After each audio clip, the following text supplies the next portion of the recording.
Aquí voy a comenzar a compartir pantalla. Entonces, en el chat van a encontrar un micrófono como este. ¿Lo ven?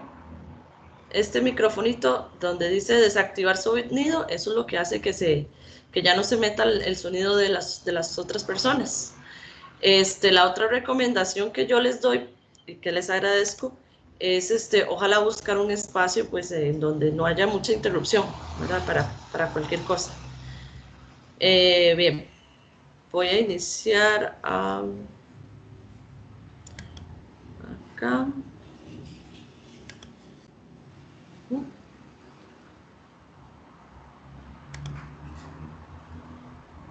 Vamos a compartir pantalla otra vez.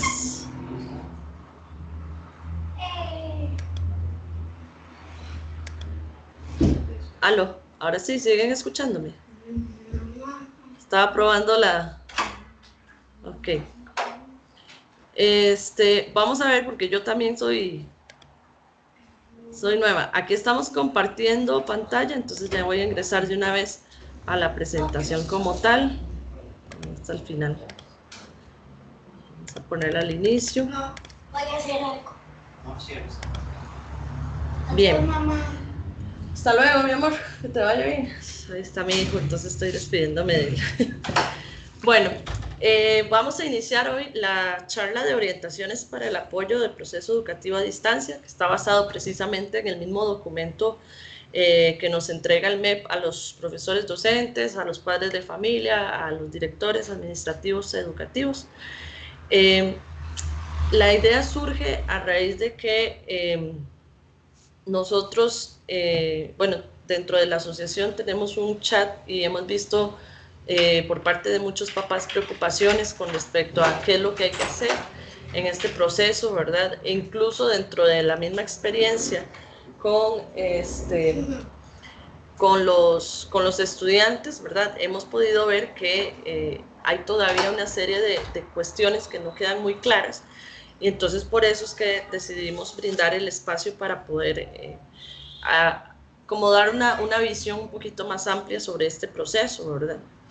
Como bien lo dice, es un proceso, entonces tenemos que tener claro que esto no es algo que podemos tener listo todos y arreglado y perfectamente al 100% ya, ¿verdad? Sino que va a requerir de mucha paciencia, va a requerir también de la atención que nos brinden las escuelas y los colegios a los padres y pues también la apertura que tengamos los padres para poder aprender con nuestros hijos a manejar estas herramientas, ¿verdad? O cómo poder crear un horario de trabajo con ellos para que pues obviamente todas las tareas se puedan realizar de la manera más óptima, ¿verdad? Bueno, aquí está la agenda, como yo ya les había indicado, vamos a hablar sobre los roles de los participantes en ese proceso. Vamos a hablar de escenarios de estudio de acuerdo con este folleto del MEP, ¿verdad? Los 4 escenarios que plantea. Vamos a hablar sobre qué es el entorno virtual de aprendizaje, porque muchas personas piensan que esta estrategia no es funcional, sin embargo tiene muchas ventajas, entonces es algo que quiero explicar en la charla. También vamos a ver lo que son las guías de trabajo autónomo, que es muy importante, se volvió la herramienta más importante en este momento de trabajo con los estudiantes. Y vamos a trabajar también sobre qué materiales o recursos podemos utilizar para estudiar, sobre lo que es el portafolio de evidencias, que es un recurso muy útil si se sabe utilizar. Vamos a hablar de la evaluación formativa, porque muchas personas, incluso periodistas, han malinterpretado lo que se ha dicho desde el MEP con respecto a la evaluación. Entonces, por ejemplo, mucha gente pone dentro de los titulares, no va a haber evaluación de los estudiantes. Al decir eso, muchos padres de familia e incluso muchos estudiantes, sobre todo colegiales, dejan de trabajar porque piensan que no sirve de nada y más bien eso nos va a entorpecer los procesos a los profesores porque efectivamente sí estamos realizando evaluaciones, pero vamos a hablar sobre cuál es esa evaluación que se llama así precisamente evaluación formativa, ¿verdad? No es la que nos va a dar una nota con un número, pero sí nos va a dar una idea de por dónde estamos en el proceso de aprendizaje de los estudiantes.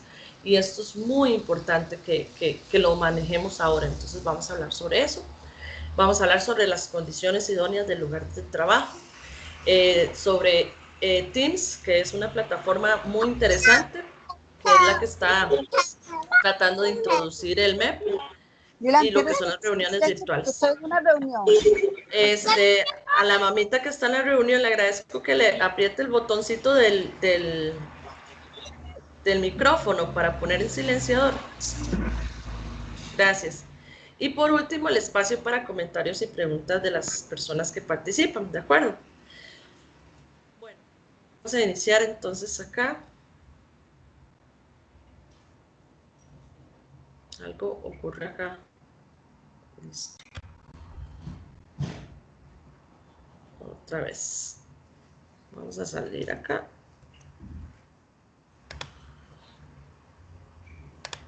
Bien. Bueno, los roles de los participantes del proceso educativo a distancia. ¿Quiénes son los que participan en este entorno virtual? Es muy importante esto porque muchas veces creen que toda la responsabilidad del trabajo de este proceso va a ser sobre los profesores y que somos nosotros quienes vamos a ver cómo se realiza el trabajo. Otras personas más bien piensan que toda la responsabilidad va a caer sobre el estudiante, pero vemos que en realidad somos muchos los participantes de este proceso y que es muy importante que todos tengamos una muy buena comunicación. De hecho, esa es la clave que vamos a manejar en el proceso, porque si no hay una buena comunicación, empezando desde la parte administrativa de la escuela o del colegio, ¿verdad? Luego la parte docente, luego los padres de familia y también los estudiantes.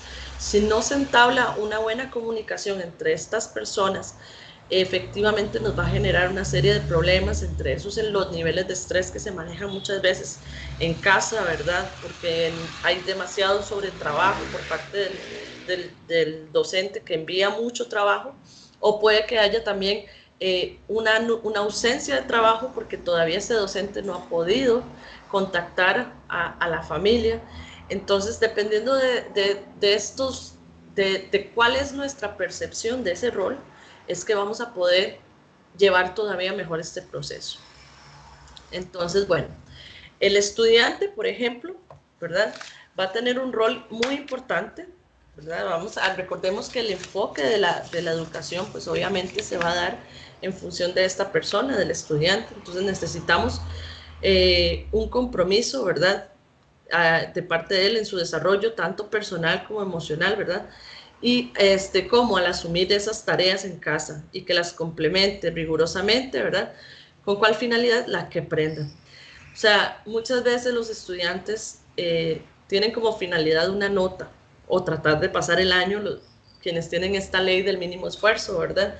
Pero creo que en este proceso en donde estamos sí cabe mucho tratar de brindarnos nosotros, o sea, como estudiantes, dar más allá de lo que se espera, porque realmente esto nos puede generar consecuencias posteriores para un ciclo lectivo 2021, por ejemplo, en donde va a haber una mayor recarga dentro del trabajo si no se lleva a cabo debidamente este proceso. Entusiasmo, ¿verdad?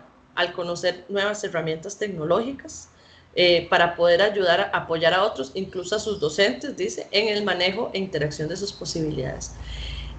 Aquí, digamos, es, por lo menos en mi caso, que suelo trabajar con una población adolescente y también adulta, una de las grandes cuestiones de la que más trabajo tengo que dar es en la parte de la motivación, porque los estudiantes muchas veces prefieren renunciar antes de iniciar el proceso. Entonces me dicen, no, profe, yo no sé cómo se maneja el Teams, entonces yo voy a hacer el trabajo de esta manera.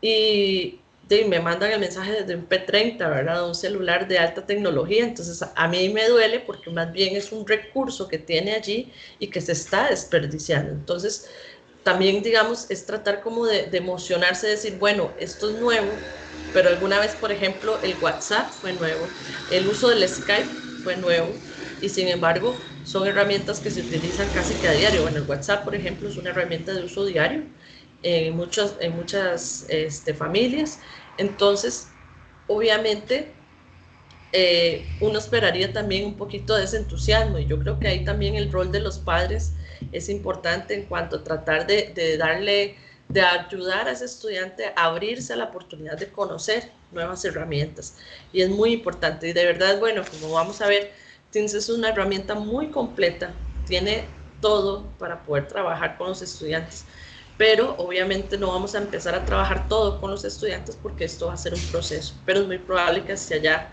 se enfoque en algún momento la educación. Dice comprensión en torno a que la evaluación formativa es tan valiosa como la sumativa, que es lo que les estaba diciendo anteriormente. Dice, y que con ella puede comprender qué más necesita avanzar en su proceso de aprendizaje.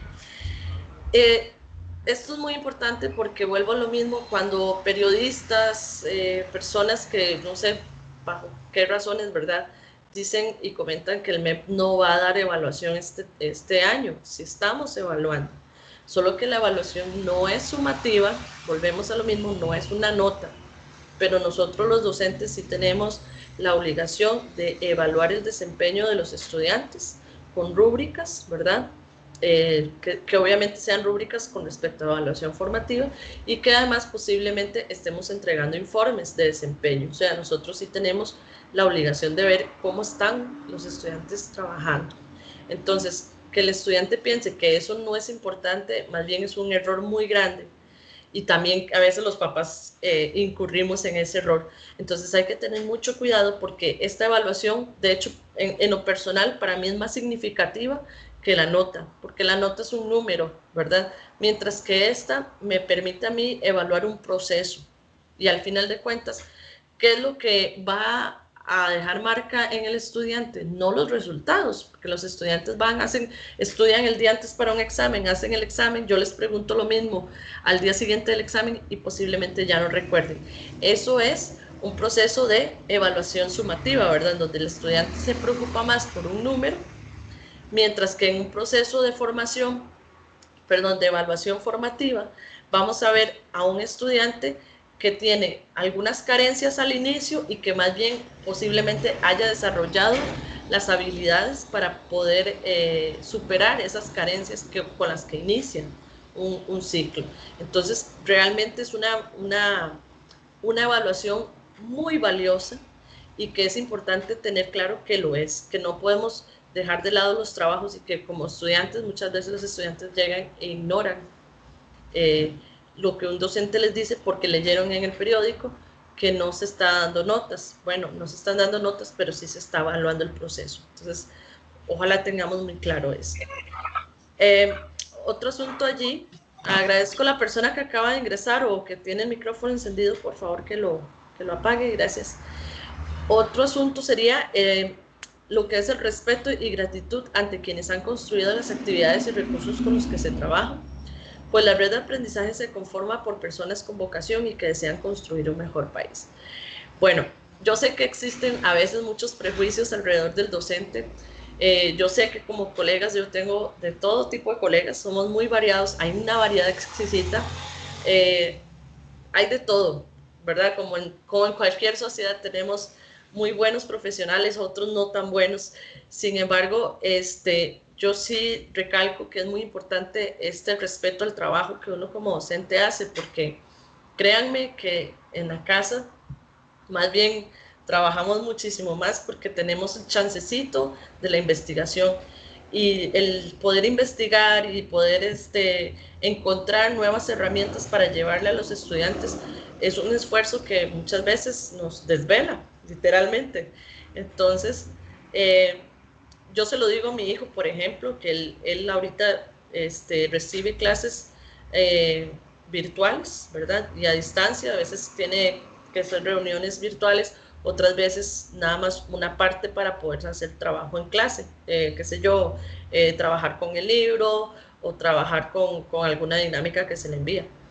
Y él muchas veces, pues obviamente como cualquier niño TEA, ¿verdad? Tiene a veces un muy mal manejo de la frustración.